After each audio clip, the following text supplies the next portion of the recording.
Welcome back to the channel, guys. So this video is gonna be an effortless video. ओ भाई ऐसे बैठ So this video is gonna be an effortless video क्योंकि last video में मैंने बहुत मेहनत की थी और उसे views मिले 114, जिनमें से I think 14 people is me. I rewatch my own videos. बीमारी. I hope कि आप लोग अच्छे हो, स्वस्थ, सुंदर, सुशील, आज्ञाकारी. Without any further ado, let's get into the video of Mahakumbh की डायरीज पार्ट 2. सुनो इधर. हम सभी बैकपैक्स लेके गए थे और बैकपैक्स ले जाने का रीजन ये था कि हो सकता है ट्रेन्स में बहुत भीड़ हो. महाकुंभ में ऑब्वियसली तुम जा रहे हो, ट्रेन्स में भीड़ है, महाकुंभ में भीड़ है, तो तुम्हें ट्रॉली बैग्स खींचने का समय ही नहीं मिलेगा. पता चला तुम जाके पहुंच रहे हो प्रयागराज और तुम्हारा बैग पहुंच रहा है काशी. तो हमने सोचा कि बैग कम से कम पीछे तो टंगा रहेगा, है कि नहीं? सेंस बन रहा है.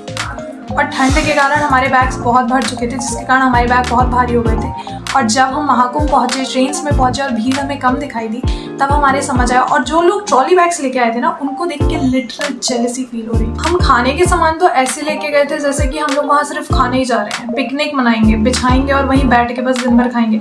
इतना ज़्यादा खाने, मतलब इंडियन हाउसेस का ये एक चीज़ ही है कि चूड़ा रख लो ऐसे भर के, एक बैग भर के, एक टंकी भर के एक्चुअली, कि वहाँ पे अगर तुम्हें खाने को नहीं मिला, बस चूड़ा खाना है तुमको बैठ के. ठीक है, तुम बाहर से कुछ नहीं खरीद के खाओगे, तुम्हें सिर्फ चूड़ा खाने मिलेगा. जितना इसकी औकात नहीं उतना इसमें भर दिया गया है. अभी इसमें ये भी जाना है. वहाँ पे किसी चीज़ का कंफर्मेशन था या नहीं था नहीं पता, पर एक चीज़ का कंफर्मेशन था कि तुम भूखे नहीं मरोगे, तुम्हें भूखे मरने ही नहीं दिया जाएगा. और फाइनली झूठ ना कहूँ तो इतने सारे सामान लेके गए थे हम खाने के कि जब हम घर वापस आए थे, आधा सामान हमारे साथ वापस आया था. भगवान जी की कृपा से हम फाइनली रेलवे स्टेशन पहुंच गए. और रेलवे स्टेशन का सीन ये था, सुन. रेलवे स्टेशन में ट्रेन हमारी ऑलमोस्ट 3 to 4 आवर लेट, 1 या 2 घंटे नहीं, 3 to 4 आवर. और उस बीच बैठे तो रहा नहीं जा सकता था, तो हम लोगों ने सोचा कि हम ट्रांजिशन रील्स बनाएंगे. और छी छी छी, इतना गंदा सोचा है. ट्रांजिशन रील्स हमारे बस की ही नहीं थी.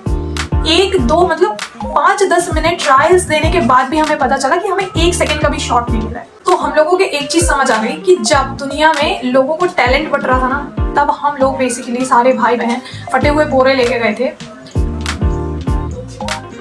भाई.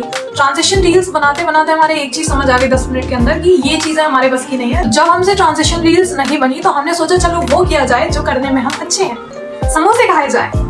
एक चीज सही है, जब तुम्हारे पास करने को कुछ नहीं होता ना, तुम्हें सिर्फ भूख लगती है. तुम कहीं बाहर गए हो, कुछ कर रहे हो, तो तुम्हारे पास टाइम ही नहीं होता भूख के बारे में सोचने का. लेकिन अगर तुम्हारे दिमाग में कुछ नहीं चल रहा है, तुम्हें सिर्फ भूख लगेगी. तो बेसिकली फिर हमारे दिमाग में आया कि हम गन्ने का जूस पीने चलते हैं, क्योंकि रेलवे स्टेशन के बाहर वो लगे हुए थे, हमने आते समय देख लिया था.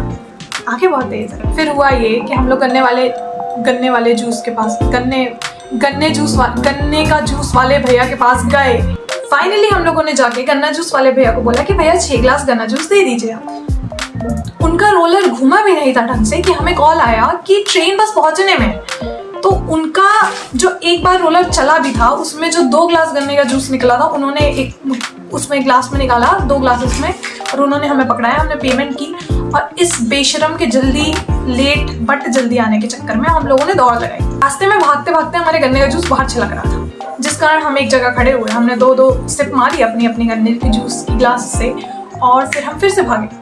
फाइनली हमारे पहुंचने के बाद ऑलमोस्ट 5 to 10 मिनट्स के बाद ट्रेन आ गई. या 5 से 10 मिनट में आराम से हमारे गन्ने की जूस की ग्लास बन जाती सारी. एनीवेज, फिर फाइनली हम लोग ट्रेन्स में चढ़े और ट्रेन्स की जर्नी बहुत मजेदार थी. ट्रेन्स की जर्नी भाई यादगार होती है, ठीक है, और ट्रेन उसे यादगार नहीं बनाती, बेसिकली वहाँ के लोग उसे यादगार बनाते हैं. यार ये कैसे हो रहे हैं? मैंने जैसे सोच रखा था ना कि ट्रेन में बहुत भीड़ होगी, महाकुंभ में बहुत भीड़ होगी. स्टार्टिंग में दोनों में ही भीड़ नहीं थी, बट जैसे महाकुंभ के सेकेंड डे बहुत भीड़ हो गई थी और ट्रेन में जब हम बैठे थे तब तो भीड़ नहीं थी, थोड़ी देर बाद भीड़ हो. ट्रेन में एक लड़की आई थी, वो भजिया बेच रही थी. वो बेसिकली भजिया बेचने के लिए मेरे थोड़े पास आई और इतनी स्पीड से उसने टर्न ली है कि भाई एवेंजर्स. और मेरे भाई बहन मुझे देख के ये हंस रहे थे कि वो तेरी शक्ल देख के मुड़ के भाग गई, क्योंकि तेरी शक्ल में लिखा है, अब नहीं बोलना चाहेंगे हम, पर हाँ ठीक है जो भी. पर हाँ, बंदी बहुत बड़ी बिजनेसमैन थी. उसका घर रेलवे ट्रैक के आजू बाजू वहीं पड़ता था. बता देंगे बिजनेस भाई, बिजनेस, लोगों को बिजनेस के आइडिया दूंगा मैं. वहाँ से वो आती है बंदी, ट्रेन में भजिए बेचती है और तुरंत वापस चली जाती है. भजिए वाली वहीं से, मतलब हम लोगों ने देखा था विंडो से, वो वहीं से निकल के आई. उसने भजिए के लिए 2 राउंड मारे जब तक ट्रेन खड़ी थी और फिर वो उतर के चली गई। भाई देख रहे हो, सीखो कुछ, बिजनेस माइंडेड लो। ट्रेन से आई तो तुम भजिए बेच लो, वरना तुम घर में बैठ के पढ़ाई करो। सीखो भाई कुछ, बैठे रहने से कुछ नहीं होगा। जैसे ही हम लोगों ने ट्रेन में एंट्री किया है, हमें ट्रेन पूरी खाली मिली थी और हम लोग बहुत खुश थे, क्योंकि हमारे साथ क्या हुआ था, हमारे साथ बहुत बड़ा विश्वासघात तो नहीं कहेंगे, बट हमारे साथ थोड़ा सा बुरा ये हुआ था कि क्योंकि हम सारे ऑलमोस्ट यंग एज के थे, हम लोग 45 के ऊपर कोई थे ही नहीं, तो हम लोगों को एक भी नीचे की सीट जो अपनी लोअर सीट्स होती है एक भी अलॉट नहीं की गई थी। हम लोगों को मिडिल और अपर वाली मिली थी। और हम सारे हैं बड़ी बड़ी हाइट के उल्लू, कोई 5'8" का, कोई 6'2" का, तो हम लोगों को बहुत मज़े आते हैं ऊपर लटकने में। तो बेसिकली हम लोगों को नीचे की एक भी सीट नहीं मिली थी। तो जब पूरी ट्रेन खाली थी, ऑलमोस्ट बहुत सारे मतलब सीट्स खाली थी, तो हम लोग बस ये विश कर रहे थे, आई नो वो गलत विश थी, बट हम विश कर रहे थे कि भगवान जी लोग ना आए ताकि हम लोग बैठ सके आराम से, क्योंकि समझ जाओ यार। इसके बाद हम लोगों को बहुत सारे नमूने देखने को मिले। कुछ लोगों ने पी रखी थी, कुछ लोग मज़े में टहल रहे थे, कुछ नमूने थे। ऑब्वियसली बहुत सारी तुम्हें कलाकृतियाँ नहीं, बहुत सारे जीव जंतु ऐसे देखने मिलते हैं, और यही जीव जंतुओं के कारण तुम्हारी जो जर्नी होती है वो यादगार होती है। बेसिकली हम लोगों ने कुछ पियक्कड़ों का सामना किया, हम लोगों की सीट्स में उल्टी कर दी गई। ट्रिप में मज़े बहुत आए, झूठ नहीं, सीरियसली बहुत मज़े आए। पर ऐसी वाली बात है कि मेरे जो फ़ोन का स्टोरेज है उसकी औकात इतनी है, इसके आगे ऑलमोस्ट मैंने वीडियो रिकॉर्ड करना अगर चालू रखा तो मेरे को एडिटिंग करने के लिए भी स्पेस नहीं बचेगी कि एडिटिंग करके मैं उसको एक्सपोर्ट कर सकूँ। तो आज के वीडियो में बस इतना ही, बट आई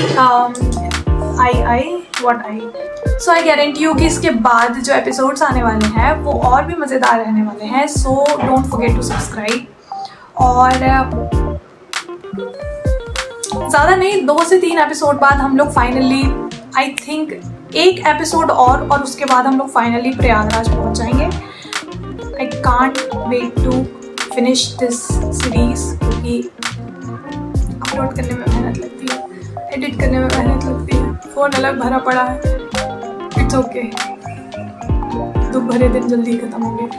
सब्सक्राइब करते हुए जाना, लाइक कर देना, कमेंट करना, शेयर करना, भाई मेहनत लगती है भाई। Thank you so much guys for watching. I'll see you in the next video. Till then, Radhe Radhe.